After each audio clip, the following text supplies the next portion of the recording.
Mesdames et messieurs, chers networkers, chers réseauteurs, chers leaders, chers affiliés, chers entrepreneurs du web,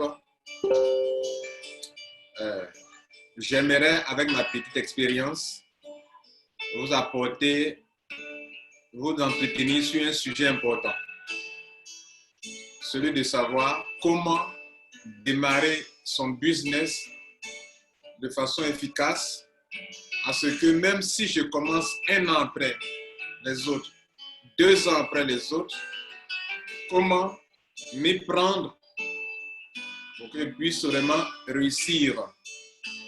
Effectivement, nous allons aborder ce sujet avec une stratégie où on va parler des erreurs que nous commettons. Mon objectif, en relevant les erreurs, si vous voulez donc traiter ce sujet ou bien l'appliquer, c'est de faire l'inverse.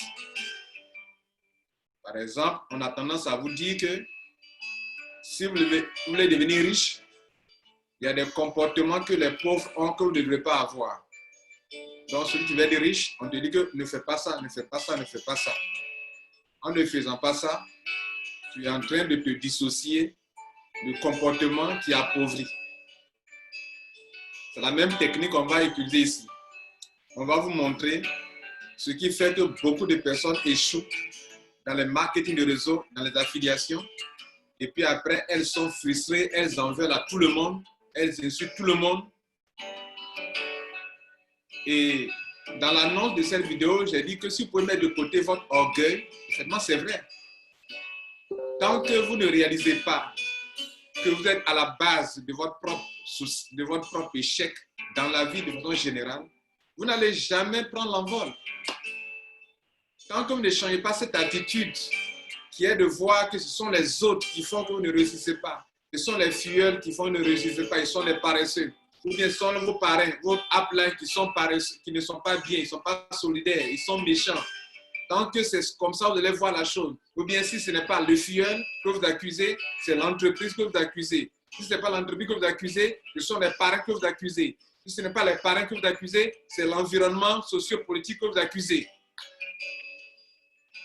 Donc, tout ça, en fait, au finish, vous vous excusez et vous ne reconnaissez pas ce que vous commettez vous-même comme erreur et qui vous empêche d'avancer. Si vous voulez être assez honnête, vous allez vous demander, mais attends, je suis dans le même pays. Je suis en dessous des mêmes parrains que les autres. Je suis dans le même pays que les autres. J'ai commencé 1 an après, comme les autres. Mais pourquoi ceux-là même, qui sont dans le même pays que moi, qui ont payé le même pas que moi, et qui ont été parrainés par les mêmes parrains, comment eux ils s'en sortent, étant dans les mêmes conditions, et puis moi, je ne m'en sors pas. Si on veut vraiment être honnête. Mais souvent, on ne se pose pas ces bonnes questions parce qu'on ne veut pas être responsable. Mesdames et messieurs, voici listé à peu près 12 défauts, 12 comportements que nous avons et que cela pénalise, nous empêche de réussir dans nos business. Ce n'est pas exhaustif. Vous-même, si vous asseyez, vous allez lister des points que je n'aurai pas eu le temps de mentionner. Je n'ai que 25 à 30 minutes. La première erreur que vous commettez, c'est que vous observez trop. Vous prenez trop de temps pour observer le business, pour voir s'ils ne vont pas se casser la tête. Quand le business arrive dans votre pays, quand vous êtes informé, vous observez pour voir si les gens ne vont pas échouer d'abord. Vous pouvez observer. Mais observez, vous voyez le lion. Le lion, il observe. Vous voyez comment un lion va contre sa proie. Le lion observe. Mais le lion ne passe pas tout son temps à observer. La proie est là. L'argent, c'est comme une proie que vous devrez saisir. D'autres personnes veulent la même proie. J'ai suivi une vidéo récemment où un lion était là en train d'observer les antilopes passer. Durant 1 minute, 2 minutes, 3 minutes, il y a un autre lion qui est quitté derrière, qui est venu observer de loin, mais qui est venu en flèche et a pu abattre l'antilope. Alors que l'autre était là, le laisser passer seulement. C'est la même chose qu'on fait dans les affaires. On vous parle d'un business, 1 an, vous êtes en train d'observer, d'étudier. 2 ans, vous êtes en train d'observer quand même. S'il vous plaît, l'intelligence d'un homme aussi, c'est sa capacité à analyser rapidement quelque chose pour y tirer des conclusions. Sa capacité à analyser rapidement. Ça, c'est de l'intelligence aussi. Donc, quand on vous présente une affaire, dans les 2 premières semaines, au maximum dans 1 mois, vous devrez être capable d'analyser, d'étudier, de faire vos recherches et de tirer les leçons pour foncer maintenant, comme le lion. Observe, observe, mais un coup, paf! Et puis quand il fonce, il fonce.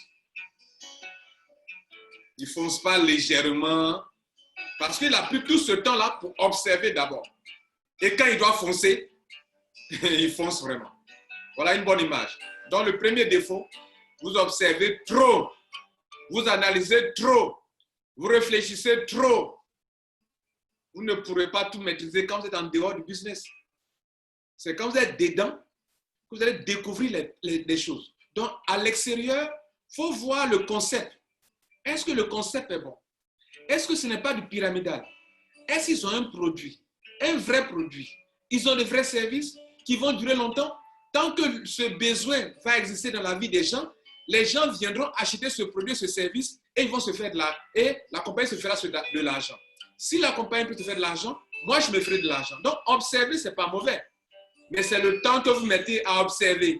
Pendant que d'autres lions, plus enragés, plus qui ont la soif, qui ont faim de succès, viennent à prendre la proie devant vous. Premier défaut, je viens de citer. Le deuxième, c'est le doute. Vous êtes déjà engagé, mais vous êtes dans le doute. Mais il vaut mieux ne pas s'engager, les gars. Écoutez, non, vous ne pouvez pas chercher l'argent dans le doute. Ça ne marche pas. L'argent même va avec ceux qui ont la conviction. Donc, écoutez, il y a une chose, les gars. Soit le business là, soit vous vous engagez, et puis vous engagez avec détermination, avec conviction, avec assurance, et non pas avec le doute. Soit vous ne vous engagez pas, les gars. Mais si vous avancez avec le doute, vous voulez que moi, je vous suive dans votre doute là, je ne maîtrise pas le business. Vous êtes ma seule référence.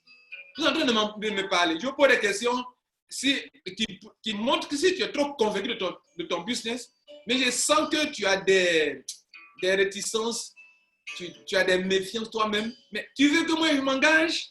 Moi je m'engage, moi je n'y connais rien. C'est toi qui connais ton business. Tu es en train de m'en parler. Et je te pose des questions et les réponses que tu me donnes ne donnent pas l'assurance. Voilà pourquoi les gens ne vous suivent pas dans vos business. Vous avez dit, non, moi j'en parle aux gens, mais qu'est-ce que tu projettes toi-même? Qu'est-ce que tu donnes comme image aux gens? Tu ne rassures personne. Parce que toi-même, tu n'es pas convaincu. J'ai tendance à dire que si tu es convaincu, toi-même, alors tu seras convaincant. Et si tu es convaincant, des gens te suivront. Mais quand on t'observe toi-même, tu es dans ton business là, toi-même, tu n'es pas trop sûr. Le deuxième défaut, c'est le doute. Toi-même, tu doutes. Tu n'es pas encore trop sûr de ce business-là. Mais comme on gagne l'argent, tu es rentré quand même. Erreur. Tu n'iras pas loin dans ce business. Tu n'auras pas grand-chose dans ce business. Troisième défaut, la peur. La peur. Mais tu es rentré, tu as peur. Peur de quoi? Peur de perdre ton argent. Mais tu es déjà rentré, tu as peur de quoi encore? Hein? Tu es déjà rentré. Tu as peur de perdre ton argent. Peur d'être convoqué au commissariat. Peur de mettre des gens dans ce business qui vont t'envoyer au commissariat. Qui vont te convoquer. Qui vont te demander de rembourser leur argent. C'est pour ça que depuis le début, tu dois observer pour savoir si c'est une entreprise d'escroquerie d'argent ou une entreprise qui a des produits et des services réels. Si la compagnie a des produits et des services réels et que la personne que tu vas aller attirer dans le business, tu deviens en ce moment un apporteur d'affaires. Si tu es un apporteur d'affaires, il faudrait que le monsieur qui vient rentrer dans ce business d'affiliation de marketing de réseau achète un produit, un service qui répond vraiment à un besoin. Dès lors que la personne achète un produit, complément alimentaire, de la formation, achète quoi? Achète quoi? Un livre, quoi? Un e-book, achète quoi? Ça, une location d'hôtel, je ne sais pas quoi, un jeu téléchargeable, un logiciel que tu vends en ligne, tu deviens un apporteur d'affaires. Dès lors que la personne a acheté, que la compagnie pour qui tu es apporteur d'affaires lui a livré le produit, qui va te convoquer au commissariat? Qui va te convoquer au commissariat? Tu as pris l'argent de quelqu'un, la personne même n'a pas réfléchi pour voir qu'elle est en train de faire un achat. Et dans les entreprises de marketing de réseau et d'affiliation, tu dois devenir d'abord consommateur du produit avant de recommander le produit à des gens. Donc tu as peur et cette peur fait que tu as peur de faire des conférences, tu as peur d'en parler aux gens, de peur qu'on te convoque au commissariat, tu as peur que quelqu'un vienne de me dire que non, rembourse mon argent. Mais ça dépend de la base. Ça dépend de comment tu expliques à la personne. Non.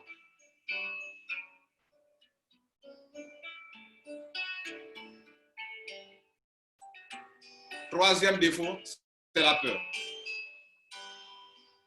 Troisième erreur, s'il vous plaît. La quatrième, c'est la méfiance. C'est lié, le doute, la peur, la méfiance. Tu es un peu méfiant. Comme depuis le début, tout est lié. Il y a un de tes gars qui vient venir mettre dans l'affaire, là, il veut mettre 1 million. Je ne parle pas de placement d'argent. Je ne parle pas de placement d'argent. Je parle des affaires de réseau marketing ou d'affiliation où quand le gars vient, il achète un produit. Donc, ton client, il veut acheter un truc de 1 million et quelques, de 2 millions, de 3 millions. Mais comme toi-même, tu as l'impression que ce n'est pas une affaire trop claire, depuis le début, depuis la base, tu n'as pas compris et que tu t'es engagé, ça va te suivre dans toutes tes attitudes. Or, ton attitude précède ton altitude. Cette peur que tu as va entraîner une méfiance. Toi-même, tu te méfies. Et donc, si un client veut payer quelque chose qui est un coût élevé, il va dire non. Bon, comme c'est un début là, il faut prendre le petit pack là. Voilà un commercial que dans son magasin, un client vient, il veut acheter une télévision qui coûte 1 500 000. Il dit non, il faut prendre les petites télévisions de 50 000 francs CFA. Mais ta commission sera en rapport avec ça. Pourquoi? Parce que tu as peur. Tu as peur qu'on te convoque au commissariat. Tu as peur que la compagnie, parce que la compagnie, quand tu vois là, elle peut peut-être fermer demain. Mais c'est parce que dès le début, la base a été ratée. Tu t'es engagé dans une affaire où tu sais bien que ce n'est pas une bonne affaire. Tu n'as pas bien analysé. Tu sais que leurs produits là, ils n'ont pas d'avenir. Donc, le 1 mois que tu prends pour analyser une entreprise, à partir de là que va ton succès ou ton échec. Tu vas échouer parce que tu as bien compris la base. Tu vas réussir parce que tu as bien compris. Mais, ou bien tu vas échouer parce que tout ce que je viens de citer là, tous ces comportements de peur, de méfiance, de doute, ça t'affecte. Et ça affecte toute ton équipe. Tous tes gars aussi ont peur, ils sont méfiants, ils t'observent. Notez que les gens nous observent. Tous nos filles nous observent. Ils t'observent. Hein? Moi, je t'observe, tu me mets dans une affaire, je te regarde d'abord. Est-ce que tu es heureux? Est-ce que tu es épanoui? Est-ce que tu es serein? Est-ce que tu expliques clairement ton affaire? Est-ce que tu comprends même toi-même l'affaire dans laquelle tu m'as mise? Si je vois que tu es méfiant, je suis aussi méfiant, parce qu'on ne sait jamais. C'est ainsi que beaucoup de personnes dans les affaires, elles sont méfiantes, et puis elles veulent que leur fille soit rassurée. Non, il ne peut pas être rassuré. Tu leur as communiqué un comportement. Tu es un leader. Le mot leader, Maxwell, le plus grand auteur du leadership, vous dit que le leadership, c'est l'influence, ni plus ni moins. Tu influences les gens avec ce que tu es. Un leader influence soit positivement, soit négativement. Donc, tu influences les gens, les gars. le cinquième point, c'est le manque de confiance en vous. Vous n'avez pas de confiance en vous. Vous voulez faire de l'argent dans le marketing de réseau, mais vous comptez sur des gens. Vous manquez de confiance en vous-même. Comment voulez-vous réussir? Vous n'avez pas confiance en vous-même. Vous n'avez pas confiance en vous-même. Vous comptez sur qui? Sur le parrain, sur les filleuls. Donc, si les filleuls ne font pas de bon travail, vous allez commencer à les accuser. Depuis des années que je fais le marketing de réseau, vous ne me verrez pas accuser mes filleuls. Non, vous êtes des paresseux, vous ne faites rien, vous ne parrainez pas. Non, je me dis que s'ils parrainent, ça dépend de moi. Je suis un leader influence. Si je veux qu'il parraine, je donne moi-même l'exemple. Si je veux qu'il fasse des conférences, je donne moi-même l'exemple. Si je veux qu'il fasse des vidéos pour expliquer le business, je donne moi-même l'exemple. Si je veux qu'il coach, il s'entretienne, il crée les conditions de succès de leur filleul, je leur donne l'exemple. Une fois moi-même j'ai donné l'exemple, je peux leur dire, faites comme moi. Ça, c'est le vrai leadership. Mais tu es un leader. Toi-même, tu ne donnes aucune, tu n'influences pas. Tu ne donnes pas confiance. Tu n'as pas confiance en toi-même. Tu ne peux pas prendre les devants toi-même. Mais tu veux que tes filleuls prennent les devants. Et ils sont les premiers à dire, ces gens de personnes, ces gens de leaders sont les premiers à dire, ils sont des paresseux. J'ai mis cela, n'a pas parrainé, n'a pas fait, ça dépend de toi. Vous savez pourquoi dans les marques, nous donnons le nom manager à des leaders, manager, directeur, président. Pourquoi on donne ça? On donne d'abord leader, team leader, ou bien leader. Beaucoup de réseaux donnent ce nom dans le plan de carrière, leader. Après, on peut t'appeler coordinateur, tu coordonnes des choses. OK? Après, on dit non, tu es directeur ou bien tu es manager. Manager, tu manages les gens. Hein? Tout ça, c'est symbolique. C'est significatif. Pourquoi? Parce que vous devez être vraiment, quand ton réseau commence à grandir, tu dois être un leader de confiance qui a l'assurance et qui manage. Le management.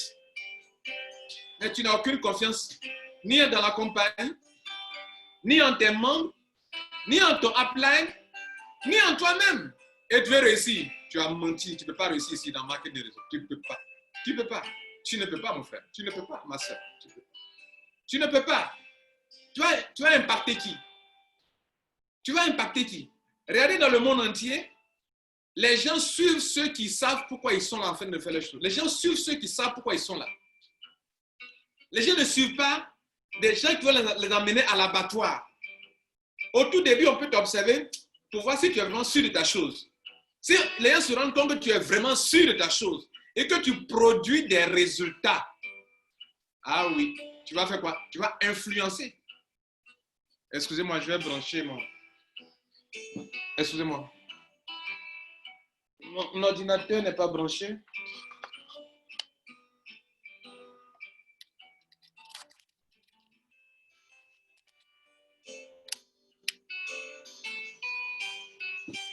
Excusez-moi. Donc, le cinquième défaut, ou bien le cinquième manquement, c'est le manque de confiance. Le sixième,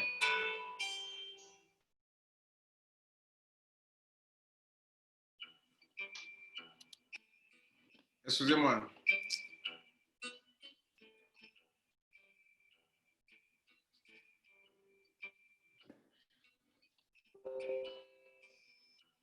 Ok, on continue. Je suis en train de brancher mon ordinateur qui n'était pas branché.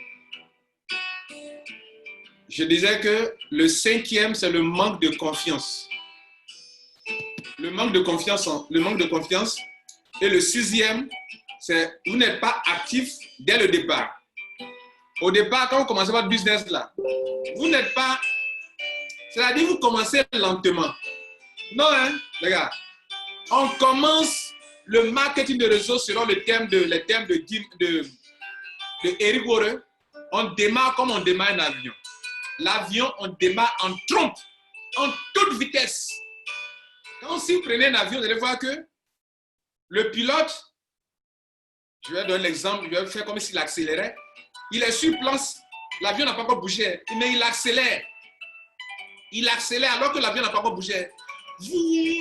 Jusqu'à quand il va fiat, un coup. C'est comme ça l'avion démarre.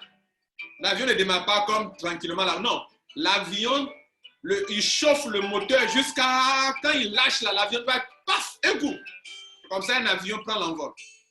Et Eric Oré, c'est Eric Oré qui a écrit GoPro qui donne cet exemple. C'est un grand coach en marketing de réseau, un grand leader. Eric Oré qui a écrit GoPro, c'est-à-dire qu'on fait ton affaire de façon professionnelle, te dira que, et puis il a raison. Si vous commencez votre affaire timidement, lentement, compte tenu du fait que vous avez peur, le doute, la méfiance, manque d'assurance, tout ça, ça est en vous. Donc vous êtes en train de regarder, observer bien d'abord, mais vous commettez une erreur. Vous commettez une erreur. En fait, le marketing de réseau d'affiliation, si vous observez bien, au début, les gens sont plus motivés qu'un an après. C'est comme ça les gens sont. Donc, au début, au moment où les gens sont un peu plus ou moins motivés pour le nouveau business qui vient d'arriver, c'est nouveau. Regardez ici. Pourquoi les gens sont motivés au début? Ce sont des mauvaises conceptions. Hein. Pour eux, si c'est nouveau, c'est que c'est bon. Ils peuvent avoir les chances. Donc, ils sont chauds quand c'est nouveau.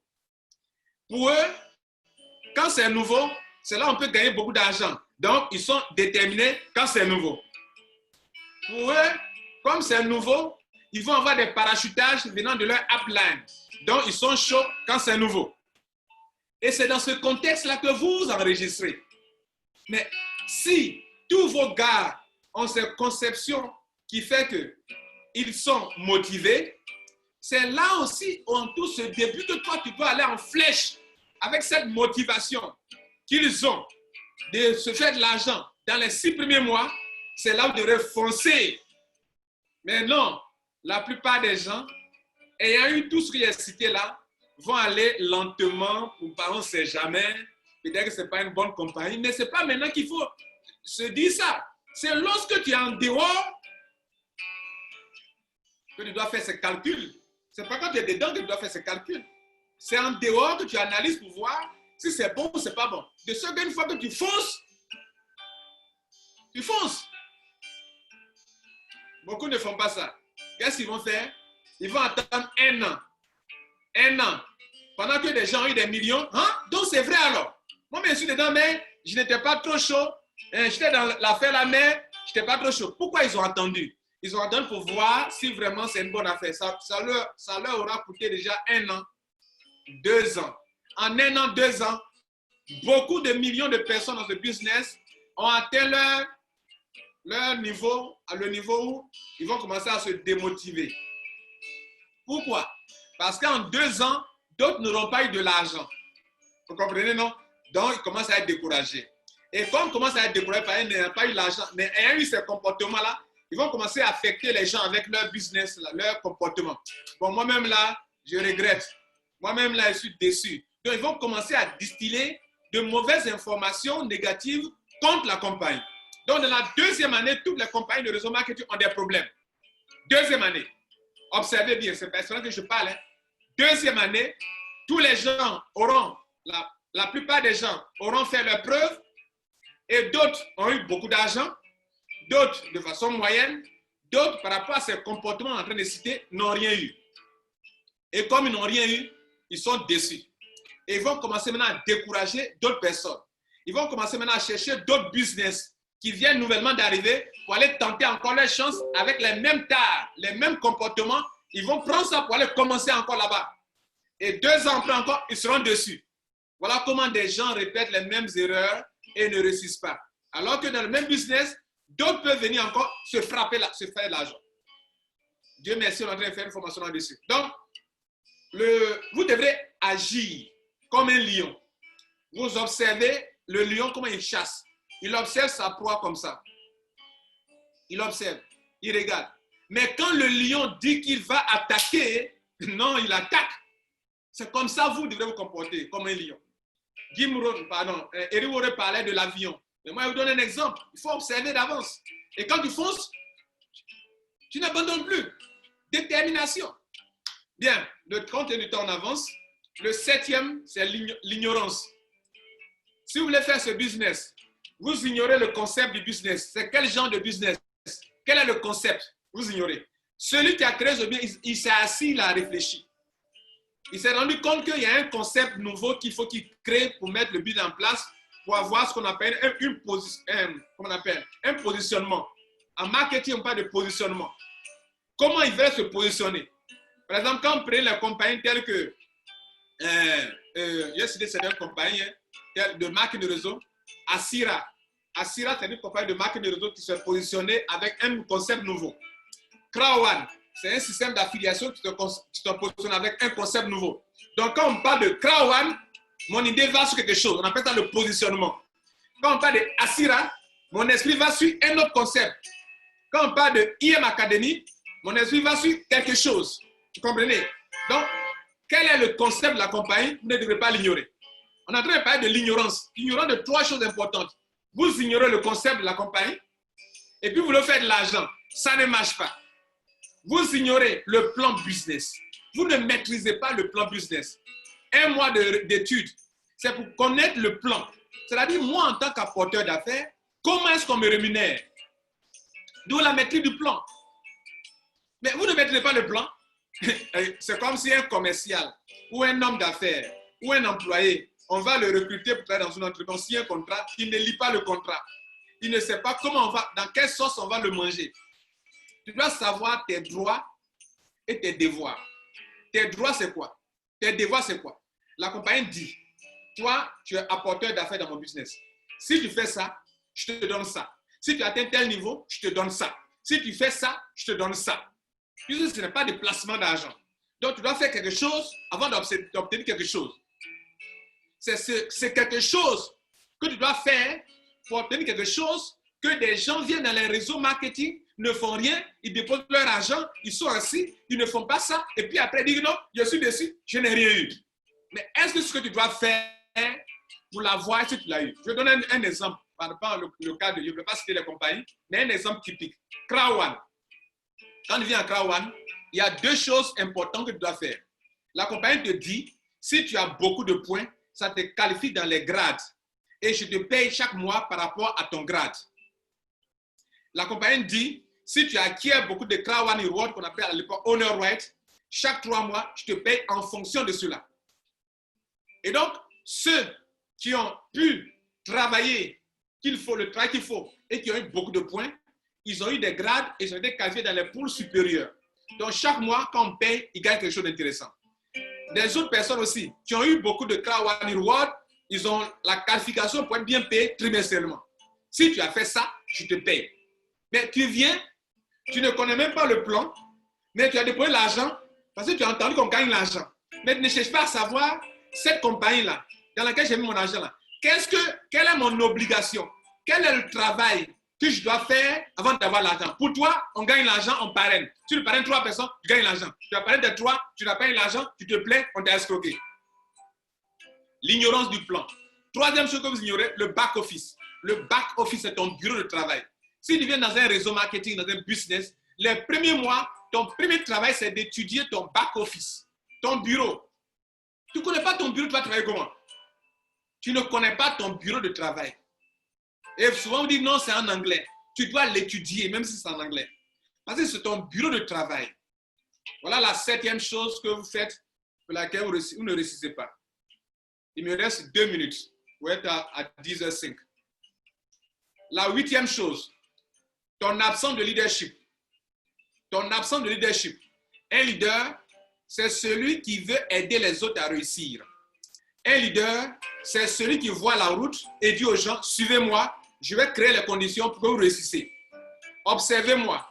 Dans n'importe quel cabinet que je rentre, je crée les conditions. Je ne trouve pas des fioles pour des gens. J'apprends aux gens comment il faut pêcher le poisson. Et pour ça, je leur crée les conditions. Quelles sont les conditions? En tant que leader, je vais t'apprendre, je vais expliquer le business par des vidéos. Parce que si tu ne comprends pas, comment tu vas rentrer? Donc, le leader, je crée les conditions. Soulignez bien, créer les conditions. Donc, j'ai dit, vous ne réussissez pas parce que votre niveau de leadership est très bas. Et voilà ce qu'un leader doit faire dans le marketing du réseau. Il doit créer les conditions pour que tout le monde puisse développer facilement son business. Et voilà les choses qu'il faut faire. Ce n'est pas exhaustif. Premièrement, il faut que les gens comprennent le business. Créer des vidéos ou faire des conférences pour que les gens puissent comprendre. Conférences en ligne, il faut en faire. Conférences en salle, il faut en faire. Le back-office, les gens ne maîtrisent pas. Créer des vidéos pour expliquer où on voit l'écran, le back-office. Explique le plan business. Les gens ne comprennent pas. Il faut les aider à savoir qu'est-ce qu'ils doivent faire pour se faire de l'argent. Par moment, tu faut créer des groupes. WhatsApp, Telegram, pour que les gens viennent poser les questions, tu réponds à leurs questions pour les aider. Si un leader fait des conférences en ligne, un leader fait des conférences en salle, un leader fait des audios pour expliquer, un leader fait tout ça et que des gens ne font rien, c'est de leur faute, ce n'est pas la faute du leader. Parce qu'il ne va pas aller chercher des gens pour mettre en bas de vous. Il a créé toutes les conditions. Il fait des conférences en ligne, invite des gens. Si tu n'invites pas des gens, c'est ton problème. Il fait des conférences en salle, invite des gens à venir écouter. Si tu ne peux pas inviter, là encore, c'est ton problème.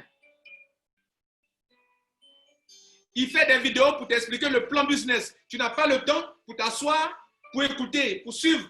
C'est ton problème. Il fait des vidéos, des conférences de coaching, comme ils sont en train de faire actuellement. D'autres n'ont pas le temps, ils ne viendront pas écouter la vidéo. C'est leur problème. Ça, ce n'est pas le travail du leader. Donc, le leader fait quoi? Tu dois créer les conditions. La question est de te poser. Tous les fioles que tu as mis dans tes réseaux marketing, est-ce que toi, en tant que leader, pareil, as-tu créé les conditions pour le succès? Non. Beaucoup d'entre vous ne faites pas.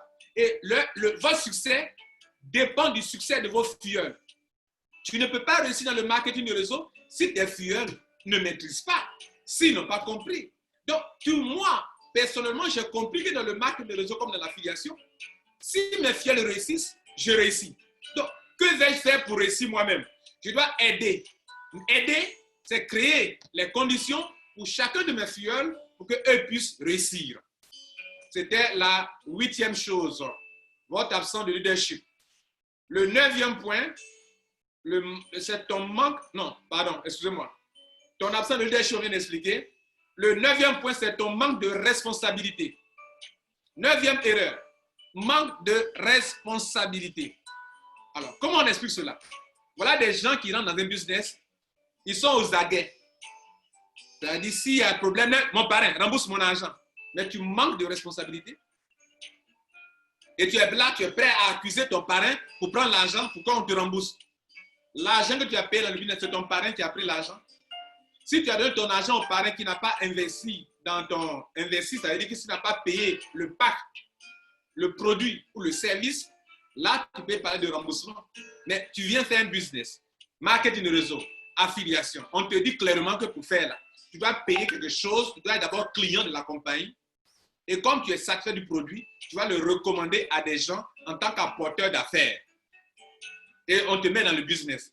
Et parce que demain, tu as des problèmes d'argent, tu as perdu un parent, tu as un parent qui est malade, tu as un problème d'argent. Alors, parrain, moi, l'affaire là, ce n'est pas comme ça que je vais le faire, mais là, je suis déçu, je veux qu'on me rembourse mon argent. Manque de responsabilité. Et ils sont pleins comme ça dans les réseaux marketing. Quand ils viennent, ils sont là. Pour un oui ou non, on n'a qu'à rembourser leur argent. Mais tu réussis comment? Tu es malhonnête. Tu es malhonnête, tu ne peux pas réussir dans ça. Parce que tu sais bien que le parrain, la marraine, ce n'est pas lui, ce n'est pas elle qui a ton argent. Mais comme tu as besoin d'argent, tu veux marmailler. C'est de la malhonnêteté. Et donc, mesdames et messieurs, beaucoup ne réussissent pas parce qu'ils sont là juste pour chercher à accuser la compagnie, à accuser les parrains. C'est un manque de responsabilité. Ils refusent d'assumer leur décision de développer cette affaire. Moi, par exemple, si j'ai pris mon temps pour m'engager, même si j'ai dépensé 1 million, j'assume. J'assume. Il ne m'a pas attaché pour venir faire l'affaire là. Il m'a expliqué. J'ai décidé de faire. Donc, beaucoup ne réussissent pas. Le temps est fini. Hein. Mon temps est fini. Il reste 3 points, mon temps est fini, excusez-moi. Donc, vous allez m'accorder 5 minutes pour terminer. Le manque de responsabilité fait que beaucoup d'Africains, surtout, rentrent dans des affaires et sont là. Un peu de choses, rembourser mon argent. Non, monsieur le commissaire, voilà, j'étais là chez moi à la maison, il m'a trouvé et il dit que c'était un business. Quand je vois là, on dirait qu'il est avec les patrons là. Voilà. quand des leaders veulent créer les conditions pour que vous réussissez, ils le font tellement bien qu'à un moment, vous les confondez au fondateur de la compagnie. Ils veulent vous aider. Et ceux qui manquent de responsabilité veulent réussir. Observez bien, cela ne réussit jamais dans le marketing des autres, ni dans le marketing d'affiliation. Manque de responsabilité. Tu ne corrigez pas ça. Vous dites que désormais, je rentre dans un business, j'assume. Si je perds, c'est moi. Si je gagne, c'est moi. Ils sont malhonnêtes, vous savez pourquoi? Parce que quand ils gagnent de l'argent, là, ils ne donnent pas aussi à son parrain. Ils ne donnent rien à celui qui l'envoie dans l'affaire. Mais normalement, si tu veux être juste, correct dans la vie, lorsque tu veux dire que quelqu'un n'a qu'à rembourser ton argent, quand tu gagnes de l'argent, tu partages avec lui. Et quand tu perds aussi avec lui. Mais quelle est cette manière de faire où quand tu gagnes, c'est pour toi seul. Mais quand tu perds, là, ton parrain doit te rembourser. C'est de la malhonnêteté. Vous ne pouvez pas réussir avec ça. C'était la 9e raison, laquelle vous échouez. La 10e raison, c'est absence de prise de contact. Vous n'avez pas de contact. Vous ne prenez pas de contacts. Vous n'avez même pas un calepin, un bloc-notes pour noter les contacts des gens. Vous voulez réussir comment? Vous voulez faire le business à vous, le relationnel seulement. Tu as contacté ta femme, tes enfants, tes amis de classe, de lycée, du bureau, et c'est fini. Non, je ne connais personne.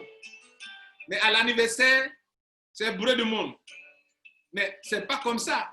Vous devez avoir une liste de contacts. Et la liste de contacts, c'est partout. Tu communiques avec quelqu'un, tu prends son contact. Tu dis, mon frère, un jour, je vais te proposer une opportunité qui peut t'aider. Tu ne le parles pas sur le champ. Tu prends ton temps. Mois sur mois, tu as des contacts. Tu notes les contacts des gens. Et tu mets le lieu dans lequel vous allez rencontrer. Si c'est une carte de visite, au verso de la carte, il y a une page blanche. Tu écris, on s'est rencontrés à Sokosé. On s'est rencontrés dans le bus. On s'est rencontrés à tel endroit, à tel anniversaire, à l'église. Tu notes, ça est là. Et le jour où tu as besoin de proposer des affaires à des gens, tu as une tonne de listes de contacts que depuis année sur année, tu prends le contact des gens, tu peux envoyer des SMS et tu lui rappelles. Allô, monsieur, vous vous rappelez? On s'est rencontrés dans un supermarché. On a sympathisé et je t'ai dit que j'allais te proposer une affaire. Et donc aujourd'hui, j'aimerais prendre contact avec vous, vous recontacter pour qu'on prenne rendez-vous. Voilà comment on procède. On explique son affaire au téléphone. Vous prenez contact, prenez rendez-vous, vous expliquez votre business à des gens. Des gens vont vous écouter, c'est bon. D'autres ne vont pas vous écouter. Vous continuez votre chemin. Sur 100 personnes, au moins 10 vont vous écouter. Sur 1000 personnes, 100 vont vous écouter. Le reste, mais ce n'est pas votre problème. Ils n'ont pas faim, ils n'ont pas soif. Ils n'ont pas besoin de votre produit. Vous continuez votre travail. Mais d'autres, une personne, 2 personnes, moi, je ne connais personne. Oh. Je n'ai plus de connaissances. Oh. Ici, je ne connais personne. Mais elle est inconnue. Et les inconnus. Tous ceux qui font du réseau marketing ne connaissent pas tous ceux qui sont dans le downline. Ils les ont eus soit sur les réseaux sociaux, ils les ont eus soit dans les contacts, dans les sorties, ils ont sympathisé, ils sont plus contents des gens. Donc, le manque de prise de contact avec les gens. 11e point, absence de présentation en ligne. J'en ai déjà parlé. Si toi, tu es un networker, que tes membres, tu ne fais pas de conférences en ligne, ni en salle, comment tu veux que les gens comprennent? Dites-moi, comment comprendront-ils s'il n'y a pas de conférence? Comment comprendront-ils? Comment paieront-ils leur adhésion s'il n'y a pas de présentation? Donc, toi, leader, toi, membre affilié, tu ne fais pas de POA. POA, ça se peut se faire sur toi à la maison. Tu n'en fais pas. Tu ne fais pas de conférence en salle. Tu ne fais pas de conférence sur Internet, sur Zoom. Tu ne fais pas quoi encore? Tu n'aimes pas aborder les gens pour prendre des contacts. Comment tu veux réussir ton business? Comment tu vas promouvoir ton business, les gars? Ça ne marche pas. Tu es timide dans ton coin et tu dis non, nous là, ça ne marche pas pour nous. Mais c'est toi qui as le problème. Mais comment les gens vont comprendre, connaître ton produit si toi-même tu n'en parles pas? Et tu tombes sur tes filleuls. Si eux aussi sont comme toi, même chose, parce que tu les as influencés à le même comportement, tu veux qu'ils en parlent comment? Moi, dans les affaires que j'ai eu à faire, je sors de mon pays. Mes filleuls aussi, qui sont des leaders aussi, sortent du pays pour aller parler ça dans d'autres pays. Je vais à l'intérieur du pays, dans des villes, pour faire des conférences. Mes filleuls, mes sous-filleuls sortent aussi. Ils paient des hôtels. Ils savent faire des conférences. Mais toi, tu ne le fais pas, tu veux que les autres le fassent. Ça ne peut pas marcher, mon frère. C'était le 11e. Le 12e, le dernier, le manque de passion et de détermination. Tu n'es pas passionné pour ton business. Les gens te regardent. Tu es froid, tu es glacé. Et tu veux que moi je t'accompagne? Tu n'es pas passionné. Tu n'as pas de la détermination. Il y a des business dans lesquels on a voulu me mettre moi Lambert Kouassi. Mais je vois que ça ne me passionne pas, je ne rentre pas. Je n'ai pas d'argument. Mais moi quand je parle, je dois aligner des arguments sur des arguments pourquoi tu dois faire ce business. Ou bien pourquoi ce produit est bon. Mais je n'ai pas d'argument dans ton business. Ça ne me convainc pas. Donc je ne rentre pas. Parce que je ne serai pas convaincu, je ne serai pas convaincant. Mais quand je prends un business et que je suis passionné, déterminé, je deviens inarrêtable. Mesdames et messieurs, je vais m'arrêter là pour aujourd'hui. Je crois avoir dit l'essentiel. Ce n'est pas exhaustif, mais vous avez eu l'essentiel. Vous avez compris ce que je veux dire. Vous n'êtes pas passionné, personne ne vous suivra. Donc, ce n'est pas être trop sérieux, tu es trop sérieux. Ça ne marche pas dans le marketing. En business, ça ne marche pas. Tu es trop sérieux. Tu es trop sérieux. Ça ne marche pas. Ça ne marche pas. Voilà. Merci.